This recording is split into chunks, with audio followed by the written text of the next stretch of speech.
Hola, ¿qué tal? Gracias por conectarse a esta sesión Hello, informativa. good morning. Thank you for connecting to this press briefing by PAHO on the COVID-19 pandemic in the region of the Americas this Wednesday, September 15th. My name is Sebastián Oliel with the Communications Department at PAHO, and this session will be an hour long. As every week, we have already received your questions via email, and you will also be able to ask questions through chat by using the Q&A button. Please do include your name and media outlet when sending your questions. Let me remind you that we have simultaneous interpretation into English, Portuguese, and French, and that you can choose any language by clicking on interpretation. Today, PAHO's director, Dr. Carissa Etienne, will be reporting on the evolution of the pandemic in the Americas and the situation of children and adolescents in connection with COVID-19.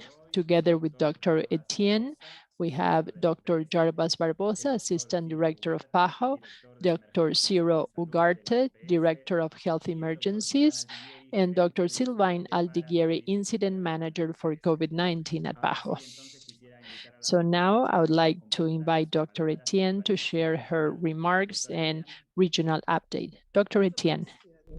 Good day and welcome to this press briefing. Thank you for joining us. Over the last week, some 1.4 million cases and 23,300 COVID-related deaths were reported in our region. As many parts of the world are reporting a steady or decreasing number of cases, over the last week, the Americas reported a nearly 20% increase in new cases. In North America, infections have risen by a third due to surges in the United States and Canada. In the Canadian province of Alberta, COVID cases have doubled over the last week, and hospitals are experiencing a critical staff shortage. The US is reporting more than 100,000 new daily infections for the first time since January, and hospital capacity in many southern US states remains worryingly low.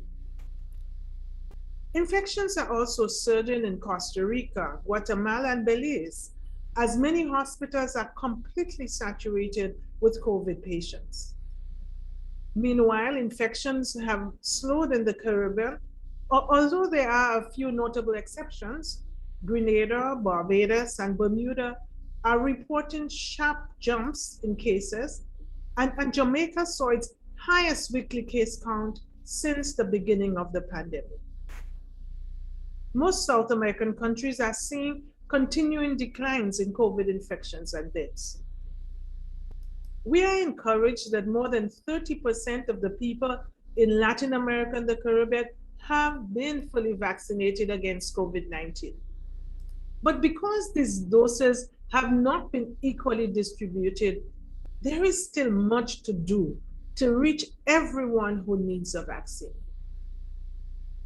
As we talk about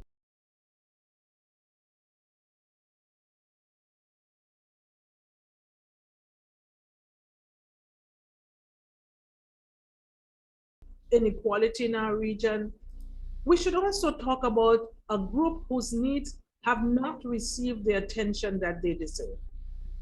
So today I want to provide an update on children and adolescents. We've learned a lot about this virus over the last year and a half, including about how children and teens can catch and spread COVID. When children get infected, they tend to have mild symptoms or none at all. But COVID-19 can cause severe illness in children and adolescents.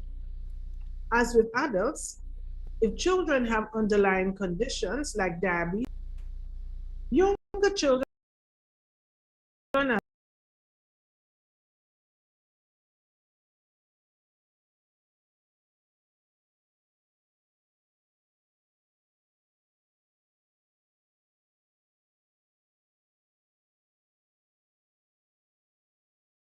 less likely to pass the virus on to others. but risk goes up with age. And by the time they're older teens, young people are just as likely as adults to transmit the virus. Last year, there were over 1.5 million COVID-19 cases among children and adolescents reported in this region. 9 months into this year, infections among children and adolescents have reached over 1.9 million. As more adults receive their COVID-19 vaccines, children who are not yet eligible for vaccinations in most countries are also affecting children's health in other ways. Kids across our region are missing out on annual checkups and routine vaccinations because of the widespread disruptions to health.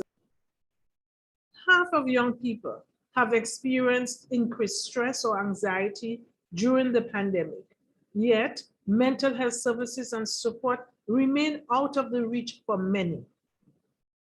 Sexual and reproductive health services also remain disrupted across more than half of countries in the region, helping to fuel one of the largest jumps in teenage pregnancies that we've seen in more than a decade. Beyond the direct impact on their health, the virus indirectly has consequences and are hindering their growth and their development and jeopardizing their chances at a bright future. Lockdowns and economic disruptions have increased the risk of domestic violence, and for many kids, homes may not be a safe place. Our kids have missed more school days than children in any other region.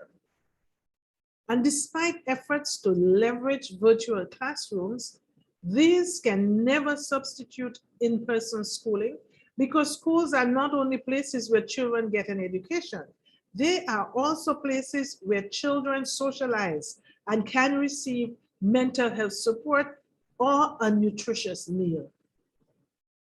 Each day that children go without in-person schooling, the higher the likelihood that they drop out and never return to school. For some of the most vulnerable children, particularly for our girls, this can have lasting consequences. Experts agree that the pandemic has triggered the worst educational crisis that we have ever seen in this region.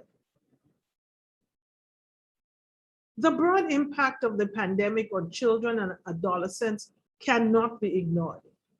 And that's why we must protect children by giving them and their caregivers the support that they need to maintain the public health measures that have been proven effective against the virus. While COVID vaccines are not yet approved for children in most countries, practicing physical distancing, washing hands often, wearing masks in public, and avoiding crowded places can help keep children safe from the virus. Children and teens should get tested if they develop symptoms or if they suspect that they're sick to avoid the infection of others. Adults also play a role in keeping kids safe by themselves practicing these public health measures and getting vaccinated when it is their turn. Countries should also do everything that they can to safely reopen schools. There is no zero risk scenario. So national and local authorities should decide when it's time to open or close schools, depending on the local epidemiological situation and the capacity to respond. PAHO has developed detailed guidelines on the measures that are needed for school reopening, such as proper ventilation and sanitary conditions, and has published recommended measures to protect young people from COVID-19 infection. As vaccines become available, teachers and school staff should be prioritized for vaccines because adults are more likely to bring the virus into the classrooms. Now is the time for ministries of health, education, and social protection to work together and to design integrated policies that put children and families first. Countries like Chile, Uruguay, and Colombia have successful programs that incorporate education, health, and social services to meet the full needs of parents and children and to limit the consequences of the pandemic for their future. And finally, we urge countries to bring parents, children, and adolescents to the table. At the beginning of this pandemic, the virus was having a disproportionate impact on our elderly. And as a result, too many children and young people still do not think that they are at risk. And we must change that. It is important that children and teens understand their risk of getting sick and the role that they play in preventing COVID-19 transmission.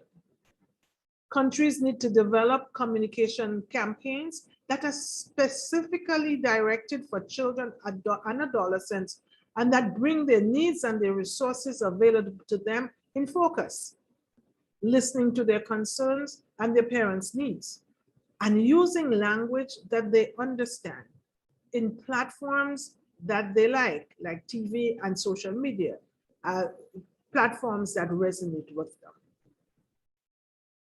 Today, children and teens across our region are at risk of becoming the generation that missed out on the health, education, and social opportunities that they needed to reach their fullest potential. But it's not too late to address this. Countries must act urgently now to restore health, education, and social services to minimize the impact of this pandemic so no child or teen is left behind, because their future is ours too. Muchas gracias, doctora Etienne. Thank you very much, Dr. Etienne. Now we are going to answer the questions that we have received via email, and we will be also accepting the questions that we are receiving through the Q&A button. Please indicate your name and media outlet when sending your question. The first question we have is by Jacqueline Vigela from the El Mundo in El Salvador. She's saying whether it is recommended by PAHO WHO to vaccinate children younger than 12. What is the opinion you have for countries such as El Salvador to vaccinate children between 6 and 11 years of age? And what are the recommendations we have for the health system regarding that decision? And also in the chat, Nora Gomez from the Miami Herald is saying that Cuba started to vaccinate 2-year-old children this week, and whether we can say something about that decision and whether there is information that supports the use of vaccines in young children. Dr. Barbosa. Thank you for the questions.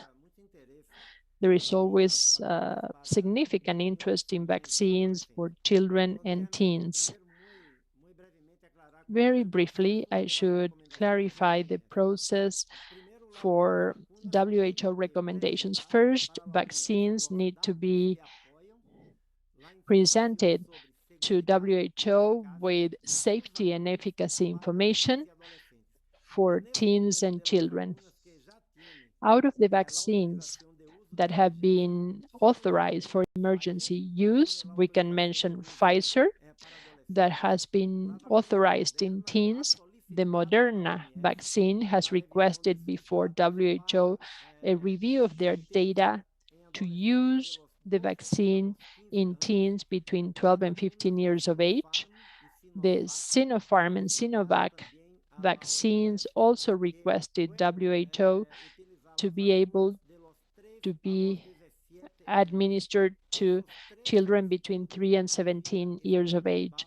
Those 3 requests are being considered, and the consideration has not been completed. Why? Because this is a very careful review The producer's information needs to be clearly analyzed in terms of the trials in teens and children to make sure that they are vaccines that they can be used in that group. So these are vaccines that have already been authorized. Pfizer starting at 16, the other two starting at 18, but analysis of data is still outstanding for the other groups. So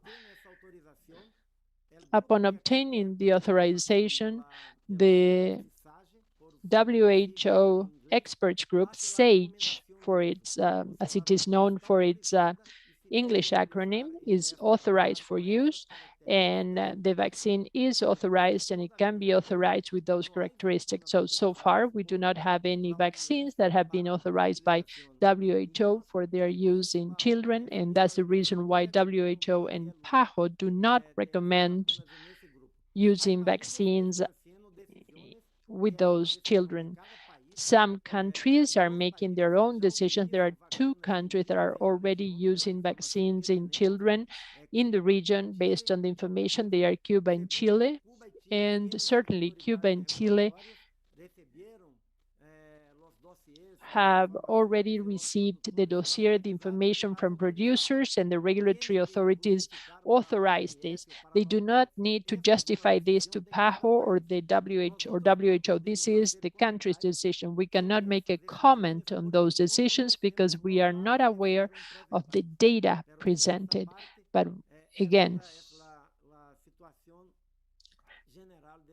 this is the general situation with the vaccines. And I think it is important also to underscore that many of the region's country, as our director has underscored, do have a need to include the most vulnerable groups in this vaccination, and this includes the elderly and individuals with chronic diseases, and then to continue to vaccinate adults in general. That undoubtedly is the priority that most of the countries have in Latin America and the Caribbean at this point in time. Thank you.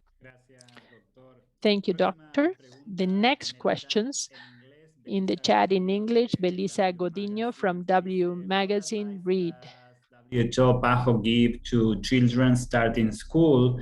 Y Sarah Sparks, an education journalist, pregunta, how has Delta changed the dynamic of school-based COVID-19 outbreaks? There are some models suggesting the majority of children under 12 could become infected by the end of the year without significantly tighter mitigation efforts. Are we at a point where we will be unable to control COVID-19 among children? Dr. Ugarte? Thank you for those very important questions. We know that children of all ages can become infected and can spread the virus to others. Outbreaks of COVID-19 has been reported in schools, in summer camps and daycare centers, particularly when neither physical distancing nor masks were used to reduce the risk. So children and adolescents generally present a milder symptoms of COVID-19 disease, although infection with the variants, including Delta variant, require more investigation to determine if this will remain the case and what is the extension of the implication of this variant regarding to the clinical situation of the infected children. We know that the risk of transmission to and from children and adolescents depend on contextual factors, several factors, for example, the community transmission, the measures implemented to control the virus in the area where they live and where the schools are, host factors from the child themselves, and as well as biological factors related to the virus. So the use of public health measures and social measures, including physical distancing, hand hygiene, use of masks, coughing into the bend of the elbow or using a tissue, adequate ventilation in indoor settings are the measures that have proved to be effective to reduce the transmission. These measures should be consistently and appropriately implemented at all times for all children in schools, especially since children under the age of 12 years are generally not yet eligible for vaccination.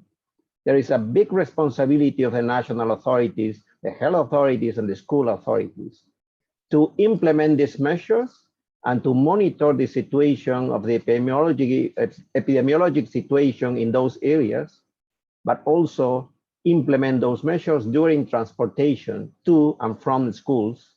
And then we will probably reduce the risk as much as possible, and we will not see this increase in children transmission that we are seeing, unfortunately, in greater proportions around the world. Thank you. Muchas gracias, doctor. Thank you very much, doctor. The next question is by Lizeth Escobar from El Universo in Ecuador. And this is also similar to what Daniel Politic is asking from the New York Times. What is the justification for the drop in the number of cases in South America? Dr. Aldiguieri, thank you very much for this question, and I will be answering in Spanish. First, it is important also at all times to recall that from the outset of the pandemic, we observed a mosaic of epidemiological profiles in the various subregions of the Americas, that is, the Caribbean, Central America, North America, and South America. We believe that the drop in the number of new cases in South America is due to a combination of several factors. First, the significant peaks of transmission that took place in South America in the first quarter of 2021, and starting in June, they led to the implementation of strict public health measures in several countries, in particular in the geographical areas where there was an increase of transmission, and this has also led to reduced mobility and also social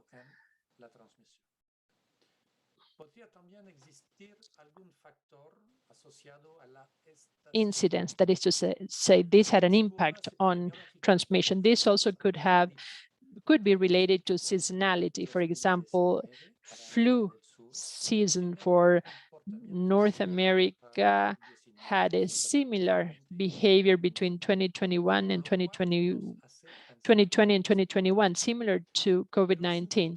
And this makes us lead of seasonality, but also that drop in South America is not an effect because of the lack of lab testing.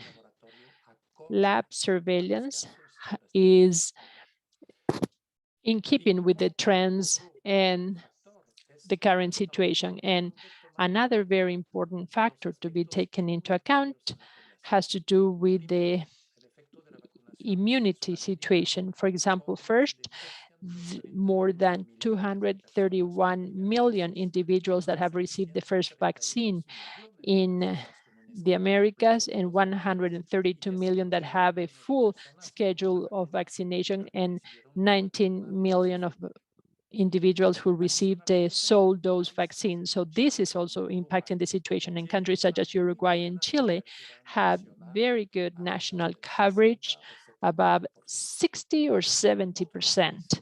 Other countries are rapidly increasing their vaccination coverage, such as Ecuador, Argentina, and Brazil, and they have coverage for more than 30%, and they continue to grow.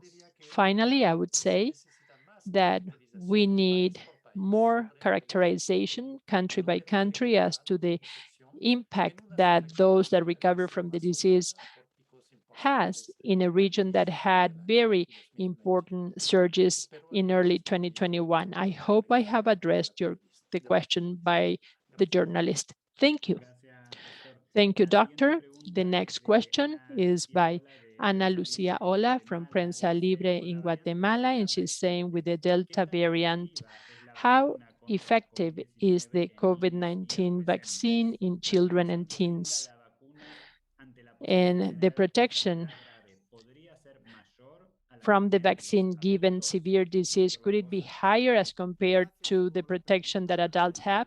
Dr. Barbosa, thank you for this question. Ana Lucia, we have no data to say whether the effectiveness of the vaccines is the same, higher or lower in teens and children, because as I mentioned before, we're still reviewing data at WHO and the request presented by producers to be authorized for emergency use among this population. So when this information is presented, we will be able to verify how those vaccines perform, how efficient they are for these children and adolescents. How can we verify the efficacy of a vaccine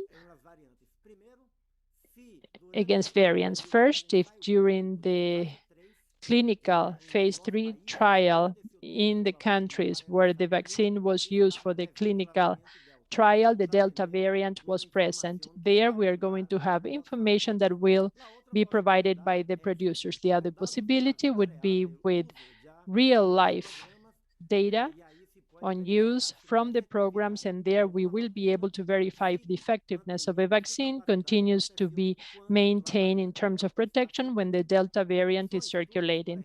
So these are studies, for example, that if they were published already that were already published for the adults, and it is also important to indicate that for the Delta variant, there are some countries such as the United Kingdom that has very consistent data, in countries that already had very strong transmission of the Delta variant, and the vaccines that have been authorized by WHO maintain their capacity to protect for cases, severe cases, hospitalizations, and deaths. So there could be a small reduction of the protection capacity for mild presentations, but for severe forms and for hospitalizations and to save lives, vaccines, authorized vaccines by WHO continue to have very significant protection for the Delta variant. Thank you for the question. Gracias, doctor. Tenemos preguntas. Thank you, doctor. We have questions from Nicaragua, Cynthia Torres from El Confidencial, Uriel Velázquez from Despacho 505, and Karen Díaz from La Prensa. Several questions, and I'm going to read one of them saying Nicaragua has a research of COVID-19 that, according doctors, has gone beyond the first wave of transmission. However, the government or the health ministry have not given official numbers of cases, and they continue to promote crowds. Is there any way to project when cases will decrease if the country does not stop crowds, and if they keep reporting 100 new cases per day? They also want to know about oxygen tanks and situation in the hospitals. Dr. Ugarte, thank you very much for all your questions. Once again, let me reiterate that the official data provided by Nicaragua don't allow us to make an appropriate analysis of the situation of COVID-19 in that country in the absence of official data that allow us to perform adequate analyses. We have other sources showing that there is a high occupancy rate of health services, in particular hospitals. And there are also other reports about high transmission, in other words, an increase in the number of cases, as well as an increase in the numbers of hospitalizations, cases reported, suspicious cases and confirmed cases in children and adolescents, as well as in the same age group, also more deaths. This is in accordance with what we've seen in other countries, so it does not surprise. Clearly, the crowds offer a high probability of transmission from person to person. So under these circumstances, once again, we make an appeal to the population to make several decisions, including maintaining physical distance, avoiding crowds, using masks when they are close to other people and when they cannot maintain physical distance, to have respiratory hygiene and hand hygiene measures, and that when there is ever a suspicion, they should implement quarantine measures. And if there is suspicion of some disease related to COVID-19 or COVID-19 symptoms, they should go on quarantine. It's the responsibility of all. The government's responsibility is to report on the status of the epidemic, and it is the responsibility of each one of the inhabitants of a country to take care of themselves and follow the public health measures. So in this process, let us hope that as vaccination rates increase in Nicaragua, it's still very low. We still need to maintain protection measures. And as our director has said, recurrently here, we need to take the steps to protect ourselves against COVID-19. Thank you very much. Next question from Melina Ochoa from Uno TV in Mexico City. According to the health secretariat in Mexico, since schools were reopened 2 weeks ago, there has been no surge in COVID-19 numbers in minors. Does PAHO agree with these data regarding the lack of surges after going back to school? And do you see a reduction of COVID-19 cases in the 32 states in Mexico, and also a decreased number of cases and deaths? And what is the current status of the circulation of the virus in Mexico? Thank you very much for your question. We need to follow the epidemiological surveillance in the capital city and the states. We have seen epidemiologically a decrease in most states. However, there are still a high number of new cases, more than 10,000 new cases per day. Lethality is high, with about 1,000 deaths per day, with an accumulated death rate of 2,100 per 100 inhabitants. 100,000 inhabitants, excuse me. Now, the concern for the Delta variant is present mostly in all states, 92% in the whole country federally, and it is 95% in the federal district of Mexico City, according to the national network coordinated by INDRE. This is a similar profile to other countries in North America with the circulation of the Delta variant. Regarding school matters, back to school has led to cases in staff, teachers, and students, and so far there has been a limited number of closures of schools. But I would say it is too early to make definitive conclusions regarding this matter. I would like to add that in this context, it's important to bear in mind that the federal health authorities spoke about vaccination that is coming for the group between 11 and 17 years of age, or to emphasize the fact that they need to be vaccinated. And also, I would say that for their long weekend starting tomorrow for Independence Day, remember that there's a high risk of elevated transmission, and therefore it is necessary to reinforce the implementation, strict implementation of the non-pharmacological public health measures. I hope I have answered your questions, and let me add you this topic. I am glad I added this last important topic regarding the holidays. Now, the next question for Dr. Etienne. On where vaccination stands in the Americas. So thank you, Sebastian. And thank you for that question as well. So while vaccination campaigns continue to be hampered by delays in vaccine production, many countries in our region received important shipments over the last week. So more than 4.6 million doses arrived in our region, including donations from Spain, the United States, and Canada to several countries like Colombia, Costa Rica, Guatemala, Honduras, Jamaica. Countries continue to administer these vaccines. And we have reached a new milestone in vaccination coverage. More than 30% of people in Latin America and the Caribbean have now been fully vaccinated against COVID-19. Indeed, several countries have already vaccinated more than half of their eligible populations. But we also know that coverage remains much lower in many countries.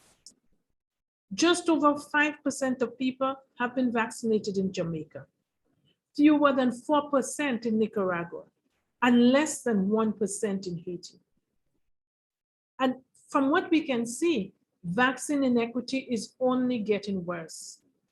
See, while some countries struggle to get enough doses to protect health workers and their priority populations, more than 3.5 million booster shots have already been administered in our region. Some for immunocompromised persons, but in several countries, some for the general population. While there is scientific debate on the utility of booster vaccines for people other than the immunocompromised, our priority now must be to use all the available vaccines to protect more people in our region. Because 30% of our population is not enough. These doses could help protect many people, many more people at risk. And we continue to urge countries with excess doses, both countries within and outside of our region, to please share these with countries in need, where they can have life-saving impact.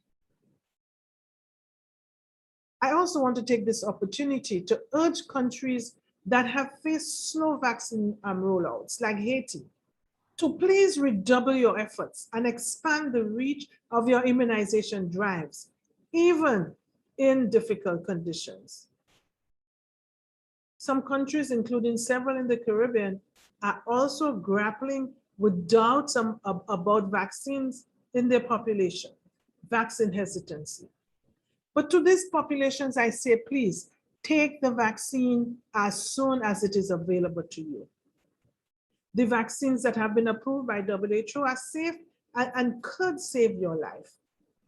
Don't hesitate to protect yourself and your loved ones from severe disease or death. Thanks. Thank you, Dr. Etienne. Próxima pregunta es de Kevin Feldmine. Now the next question is from Kevin Feldmine in Trinidad and Tobago. It reads, vaccines have lesser effectiveness against the Delta variant. Are vaccine developers working on newer or stronger vaccines to help combat the Delta variant? If so, what does PAHO know about the status of those vaccines? Dr. Barbosa? Thank you, Kevin, for this question. First, let me highlight again that the vaccines that have the emergency use listing authorization from WHO, with the data that we have, they are proving to be effective against the Delta variant. All the data that you have, and these are data from real life use in the United Kingdom and here in the US with the Moderna and Pfizer vaccine, in the UK with AstraZeneca and Pfizer vaccine, are showing that these vaccines can have a reduction in their protection for mild cases, but they are still effective and very effective to protect against severe cases, hospitalizations, and deaths. What this data are all also showing is that you need to be protected by the 2 doses. Because if you have only 1 dose, and if Delta variant is the most common transmission, the protection is really very low. So it's important to highlight this because we need to get more people vaccinated. This is the real protection that all of us have against the Delta variant. It's not to wait for a new vaccine, another vaccine that will come in 1 year, 2 years, or 3 years. The vaccines that we have now are effective against Delta variant. Of course, that all the producers are developing studies to improve their vaccines, maybe trying to get a 1-dose vaccine or a vaccine that combine the SARS-CoV-2 and the influenza virus. So we have more than 100 developers that are trying to get new vaccines against COVID-19. We don't know when they will be available. Maybe it will take 6 months, a year, 2 years. So don't think twice. Take the vaccine now. They will protect you against all the variants that are circulating. They can save your life, the life of your family. Thank you. Gracias, doctor. Tenemos varias preguntas vinculadas. Thank you, doctor. We have other questions related to the variants from Kevin Wildmine, from The Guardian, from Linda Straker, from Grenada, and from Ana Herrero from the Washington Post. Kevin in English asks, give an update about the spread of the Delta and Mu variants in the Caribbean. Has there been any more countries detecting these variants in the past week? And is there community transmission occurring? Linda Straker, similar, what variants are found in the Eastern Caribbean states? And Ana Herrero, del Washington Post, pregunta, do you know if the Delta variant is predominating infections in South America? Dr. Aldigueri? Thank you for this series of questions regarding the Caribbean and also South America. So I will answer these questions and different moments. Regarding the Caribbean and mostly the Eastern Caribbean, different variants have been circulating in the Eastern Caribbean countries and territories, including the 4 variants of concern, of course, in different proportions. While Beta has been detected only in Antigua and Barbuda, the Alpha variant has been detected in Anguilla, Antigua, British Virgin Islands, Dominica, Grenada, Montserrat, and St. Lucia. The Gamma variant has been detected in Antigua, British Virgin Islands, Montserrat, and St. Vincent and the Grenadines.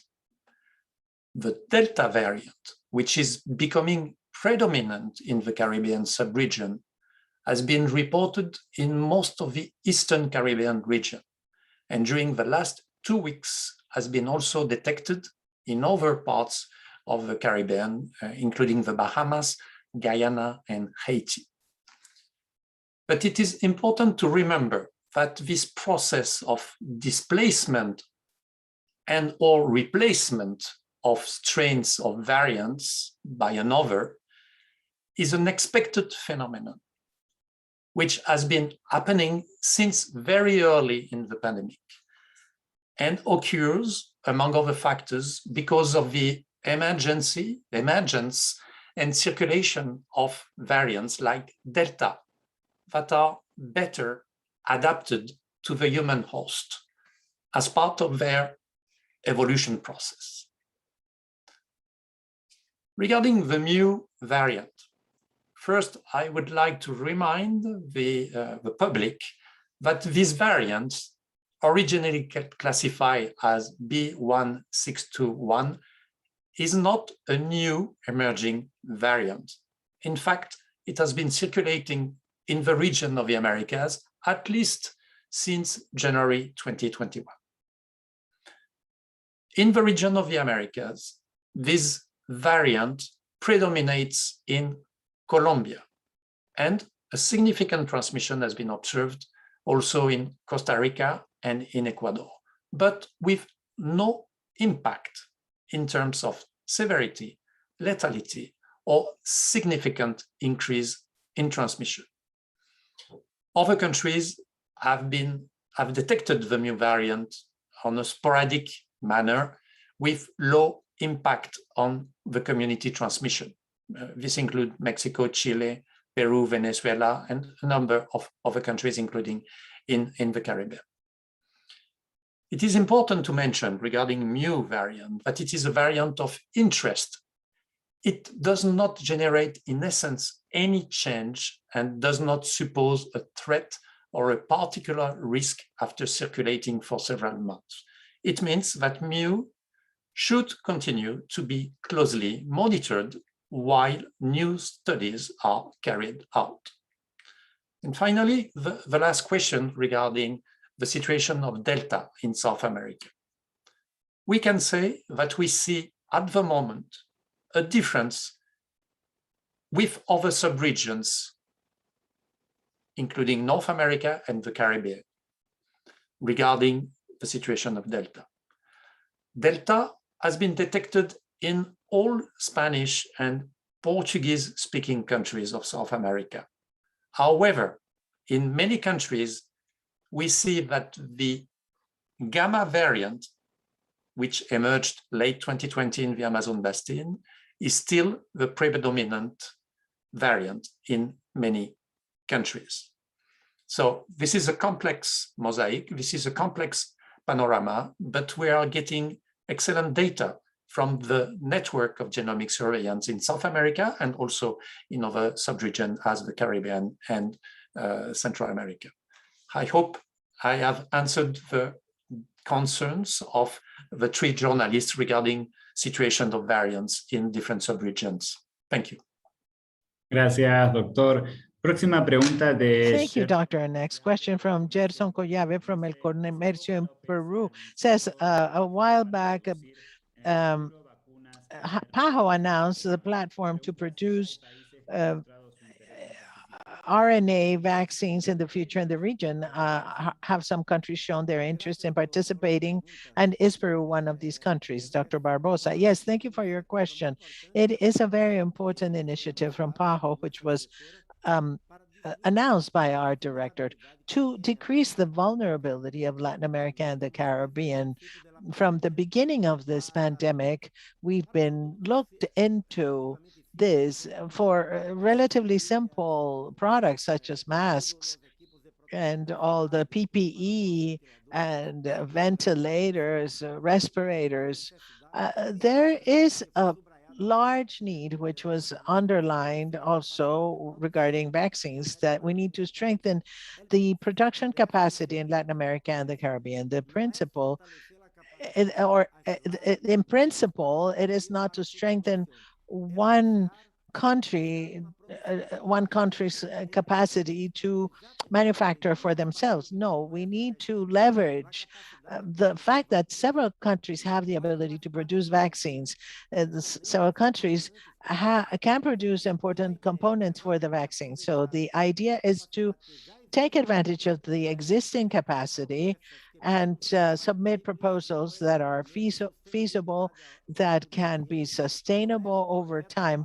This is not a project for 1 to 2 months. It's a project for the medium and long term, which will have or could have very positive repercussions, and all products developed under this initiative will have to be able to benefit the whole region. It has to be for all countries in Latin America and the Caribbean, using the two PAHO funds, the strategic fund for medications and the strategic fund for vaccines, so that each one of the countries in Latin America and the Caribbean can have a better access to quality products at appropriate prices. So we launched the platform. We made an appeal. We have received 32 proposals that were submitted. I cannot tell you right now if there are proposals from Peru or not, because these proposals are under final analysis and the announcement will be made next week. But once again, Peru, as well as other countries, will be benefited by this initiative. in any case. Thank you, Dr. Gerson from El Comercio also asks or says, Peru is clearly lowering the number of cases, but they expect a third wave for this month. However, the authorities continue to increase their restrictions. Could this be counterproductive? Thank you, Dr. Aldigueri, for you. Yes, thank you. Since April, Peru has been reporting a decrease in new cases and also advance in full vaccination in the target populations, together with maintaining public health measures, mask use, social distancing, and others. Have gone together with opening of society. And if this is done, this will delay the arrival of a potential third peak or surge, or reduce the impact if it comes. But what I would like to emphasize here is that it's important to know that public authorities, public health authorities in South America and in Peru in particular, have available to them monitoring tools that allow them to do an early detection of trends, both nationally and at subnational level.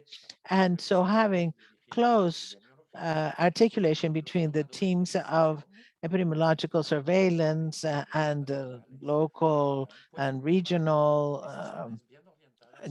governments and authorities can then make better decisions to reinforce public health measures that are key to mitigate the impact of the pandemic in society. I hope I have answered your question. Thank you.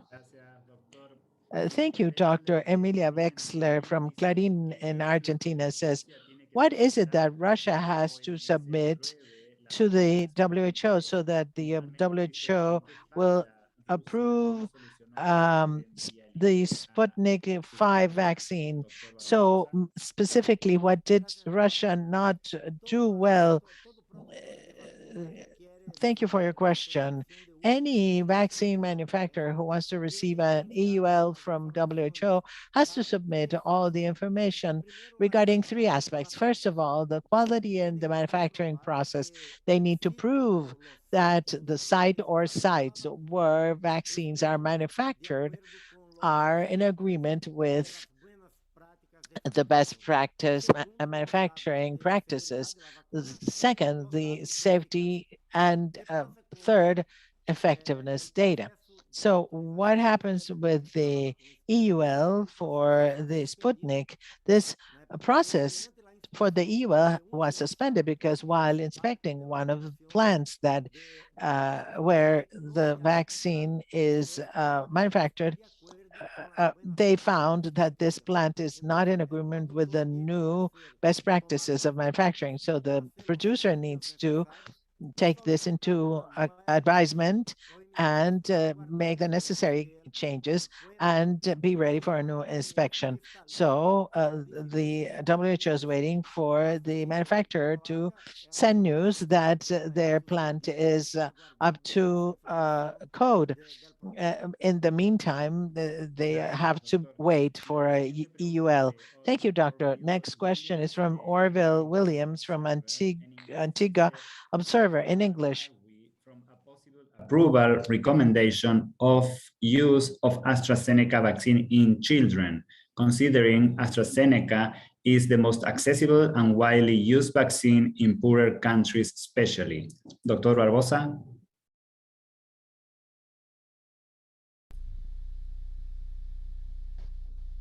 Doctor, lo escuchamos ahora. Sorry, there was a, can you repeat please, Sebastian? I had a problem here. Okay, no hay problema. The Orville Williams, the Antigua Observer, dice en inglés, how far are we from a possible approval recommendation of use of AstraZeneca vaccine in children, considering AstraZeneca is the most accessible and widely used vaccine in poorer countries especially? Okay, thank you for this question. As I mentioned, I think that one of the face of the second question that I answered, the producers needed to make this request to WTO. So the producers that have presented the request to receive the authorization from WTO to use their vaccines on children were Sinovac, Sinopharm, and Moderna, and they are still under review. AstraZeneca so far has not presented this request to WTO. I cannot anticipate when AstraZeneca will present. AstraZeneca is a very important producer of vaccine, and you are right, it's a very affordable vaccine, but this needs to be an initiative from the producer, because the producer is developing clinical trials to have a good information about the safety and the efficacy of this vaccine in children and adolescents. They need to complete these studies before presenting the request to WTO. So probably AstraZeneca is still performing these clinical trials because they haven't presented the request yet. Thank you for the question. Muchas gracias, doctor. Y la siguiente pregunta en inglés. Thank you. The next question in English is, what is the current situation? The earthquake. Doctora Etienne. So thank you again for this question. We can't afford to forget Haiti. So it has been a month since Haiti was struck by the 7.2 earthquake that devastated the southern peninsula and also greatly affected the health sector. So in addition to some 12,700 injured persons and the 2,246 deaths, Haiti has 62 damaged health facilities, including 28 facilities that are severely damaged.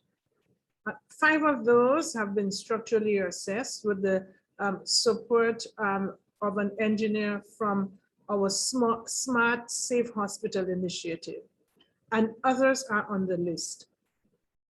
We urgently need to repair the ones that can be repaired and to reconstruct the ones that suffered severe damages so that we can ensure a continuity of services in those areas. Of course, the emergency phase is over, so now we are entering the reconstruction phase.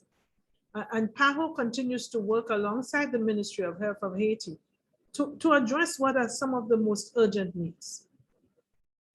To support the response efforts of the national health authorities, PAHO has deployed teams composed of 11 technical experts to support with things like coordination, data management, logistics, epidemiological surveillance, laboratory, water and sanitation and hygiene, obstetrics, psychosocial support, and health services. So these PAHO teams work side by side with the Department of Health Directorates in offices that were set up in 3 affected departments, and that was set up by us.